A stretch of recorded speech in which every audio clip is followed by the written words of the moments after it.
Hello दोस्तों, welcome to my YouTube channel Shubhlaksh. पिछले class में हम लोगों ने वैदिक ग्रंथ वेद के बारे में पढ़ा और आज के इस वीडियो में हम वैदिक साहित्य के और अन्य ग्रंथों के बारे में जानेंगे। सबसे पहले बात करें दोस्तों, तो जब वेद का निर्माण हो गया तो इसमें एक बहुत बड़ी समस्या उत्पन्न हो गई।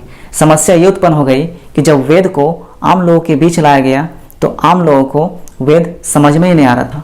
वे वेद को ना ही पढ़ पा रहे थे और ना ही समझ पा रहे थे। तो सबसे बड़ी समस्या ये हो गई कि जब वे वेद को ना ही पढ़ पाएंगे ना ही समझ पाएंगे तो वेद में लिखी बातों का वे अनुपालन कैसे करेंगे, अनुसरण कैसे करेंगे। तो ये समस्या को समाप्त करने के लिए एक और ग्रंथ का निर्माण किया गया और वह ग्रंथ है वेदांग। तो चलिए वेदांग के बारे में हम लोग समझते हैं। सबसे पहले बात करें तो वेदांग वेदों को समझने हेतु रचित ग्रंथ है। वेदांग क्या है? वेदों को समझने हेतु रचित ग्रंथ है। वेदांग की संख्या 6 है। कौन कौन है 6? तो पहला है शिक्षा। इसमें उच्चारण के बारे में बताया गया है कि वेदों का उच्चारण किस तरीके से करना है। दूसरा है कल्प, इसमें रस्म और समारोह की बात की गई है। तीसरा है व्याकरण। चौथा है निरुक्त, जिसमें शब्दों की उत्पत्ति की बात की गई है कि जैसे मान लीजिए गंगा शब्द है तो इसका उत्पत्ति कैसे हुआ, यमुना शब्द है तो इसकी उत्पत्ति कैसे हुई, तो इसके बारे में निरुक्त में बताया गया है। पांचवा है छंद और छठा है ज्योतिष।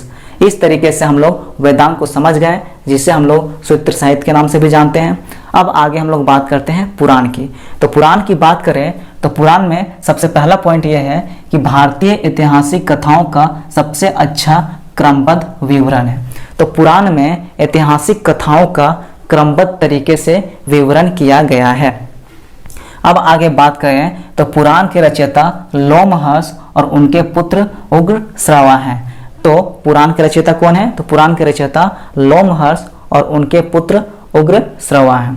अब आगे बात करें तो जो अधिकांश पुराण हैं वे संस्कृत श्लोक में रचित हैं, यानी जो अधिकांश पुराण है वो संस्कृत श्लोक में लिखी गई है।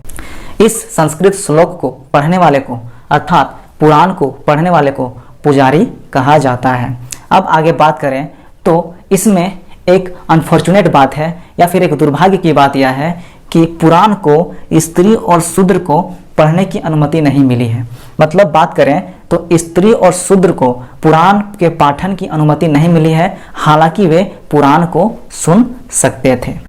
अब बात करें पुराणों में तो पुराणों की संख्या कितनी है? तो पुराणों की संख्या 18 है। अब सवाल ये उठता है कि क्या सर हम 18 पुराणों को याद रखें?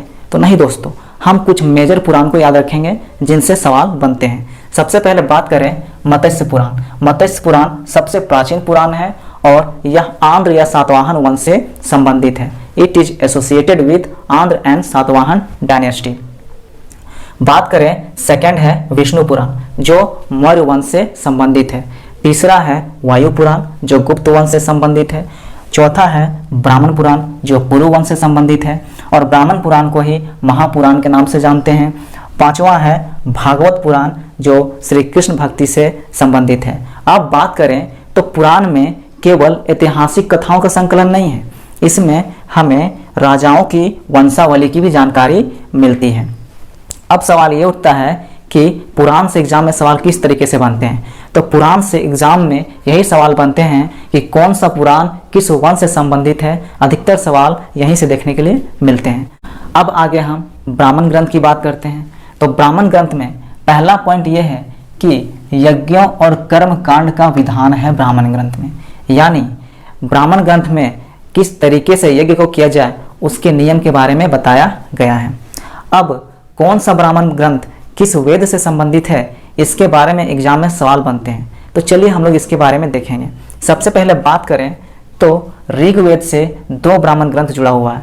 पहला है ऐत्रेय ब्राह्मण, दूसरा है कौशितकी ब्राह्मण। कौशितकी ब्राह्मण ग्रंथ को सांख्यायन ब्राह्मण ग्रंथ के नाम से भी जानते हैं। तो पहला सवाल तो यही उठता है कि ऐत्रेय ब्राह्मण ग्रंथ किस वेद से संबंधित है? तो वो ऋग्वेद से संबंधित है। उसके बाद आगे बात करें तो आगे बात करने से पहले सबसे पहले हम ये जानेंगे कि यजुर्वेद 2 भागों में बटा हुआ है। पहला कृष्ण यजुर्वेद और दूसरा शुक्ल यजुर्वेद। अब आगे बात करें तो जो शुक्ल यजुर्वेद है उससे शतपथ ब्राह्मण संबंधित है और जो कृष्ण यजुर्वेद है उससे तैत्तिरीय ब्राह्मण संबंधित है। अब बात करें शतपथ ब्राह्मण की तो शतपथ ब्राह्मण में एक बहुत ही जरूरी बात बताई गई है। इसमें कहा गया है कि स्त्री को पुरुष की अर्धांगिनी कहा गया है। किसमें? शतपथ ब्राह्मण में स्त्री को पुरुष की अर्धांगिनी कहा गया है। कई बार इससे सवाल बन चुका है कि स्त्री को पुरुष की अर्धांगिनी किसमें कहा गया है, तो स्त्री को पुरुष की अर्धांगिनी शतपथ ब्राह्मण में कहा गया है। अब आगे हम बात करते हैं सामवेद की। तो सामवेद से बहुत सारे ब्राह्मण ग्रंथ संबंधित हैं, किंतु हमें सिर्फ एक ही याद रखना है जिनसे एग्जाम में सवाल बनते हैं, और वो है जैमिनीय ब्राह्मण ग्रंथ। जैमिनीय ब्राह्मण ग्रंथ सामवेद से संबंधित है। अब आगे बात करें तो अथर्ववेद। अथर्ववेद से गोपथ ब्राह्मण ग्रंथ संबंधित है। अब आगे अन्य वैदिक साहित्य की बात करें तो उनमें सबसे पहला नाम आता है मैत्रेयनी की। मैत्रेयनी में स्त्री की सर्वाधिक गिरी हुई स्थिति की बात की गई है। इसमें स्त्री की सर्वाधिक गिरी हुई स्थिति के बारे में बताया गया है, और मैत्रेयनी में ही ये बताया गया है कि पुरुष के 3 दोष हैं। पहला है जुआ, दूसरा है शराब और तीसरा है स्त्री। मनुस्मृति की बात करें तो मनुस्मृति में सबसे पहला पॉइंट है कि सबसे प्राचीन स्मृति ग्रंथ कौन है, तो सबसे प्राचीन स्मृति ग्रंथ है मनुस्मृति। सबसे प्राचीन वेद कौन सा है, तो सबसे प्राचीन वेद है ऋग्वेद। सबसे प्राचीन पुराण कौन सा है, तो सबसे प्राचीन पुराण है मत्स्य पुराण। और सबसे प्राचीन स्मृति ग्रंथ कौन सा है, तो सबसे प्राचीन स्मृति ग्रंथ है मनुस्मृति। अब आगे हम बात करें तो मनुस्मृति में शुंग काल के बारे में बताया गया है, या शुंग काल का ग्रंथ है।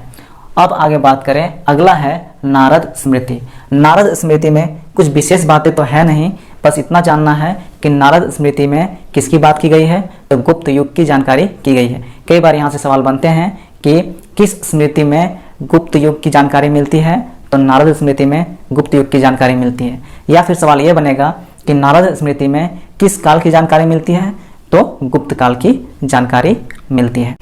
हम लोगों ने धार्मिक ग्रंथ में वैदिक साहित्य पढ़ लिया। वैदिक साहित्य में हम लोगों ने वेद, वेदांग, पुराण, ब्राह्मण ग्रंथ और वैदिक साहित्य के अन्य ग्रंथों के बारे में पढ़ा।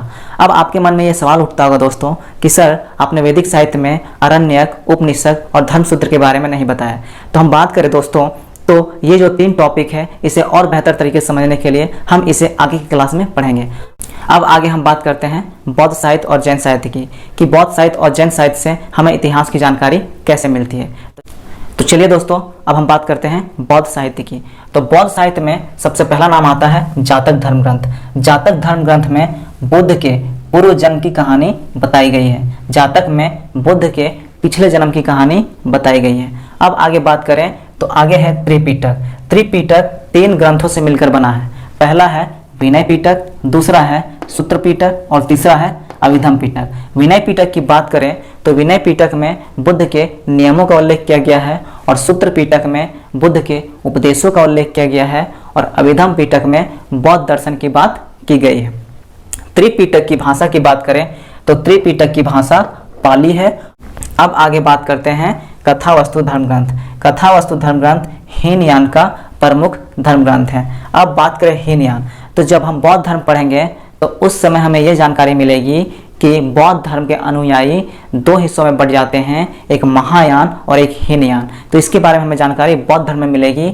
अभी फिलहाल ये हम जान लेते हैं कि हीनयान का प्रमुख ग्रंथ क्या है, कथावस्तु। और कथावस्तु में ही महात्मा बुद्ध के जीवन चरित्र का वर्णन किया गया है।